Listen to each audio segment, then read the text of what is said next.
SSS UMID ID, papalitan na ng My SSS card. Kasabay nga po ng pag-increase ng SSS pension ay ang pag-launch din ng My SSS card na siyang ipapalit sa SSS UMID ID.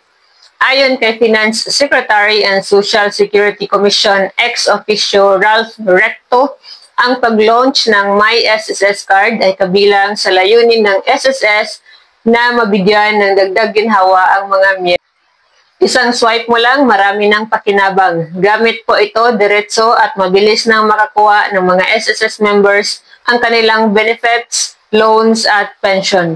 Magamit din ito sa pamimili, pagbabayad ng pamasahe at pang-araw-araw na gastusin. Ito ang paliwanag ni Secretary Recto.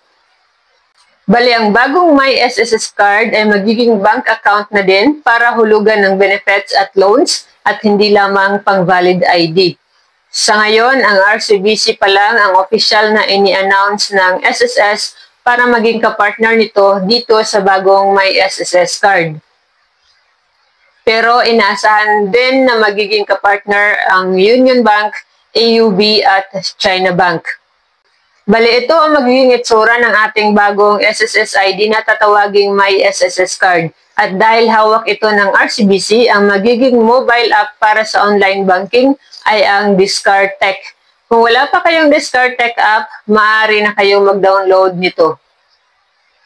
So, nag-umpisa na ba at paano makakuha ng My SSS card? Sa ngayon ay wala pa tayong information tungkol dyan, kaya siguraduhin na nakasubscribe dito sa ating channel para updated kayo sa susunod nating mga video kung paano ba kumuha ng My SSS card sakaling mag-anunsyo na ang SSS na simula na ng pagkuha nito.